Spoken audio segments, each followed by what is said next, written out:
In this guide, I will be showing you guys how to fix the issue when someone cannot access your Google Drive file or a folder even if you have shared the link. Let's get started. First, launch Google Drive, then locate the file or folder you shared. Once you find it, click on the Share option. Now look at the General Access section. By default, it is usually set to restricted, which means only specific people you have added can open the file. To fix the issue, click on Restricted and change it to anyone with the link.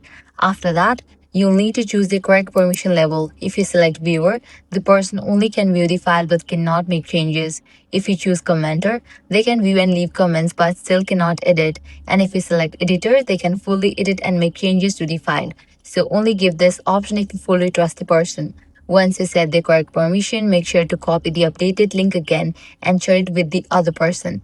Ask them to open the link directly in your browser instead of inside the app if they are still facing issues. Also remind them to check that they are signed in with the correct Google account because sometimes access issues happen when the wrong account is logged in.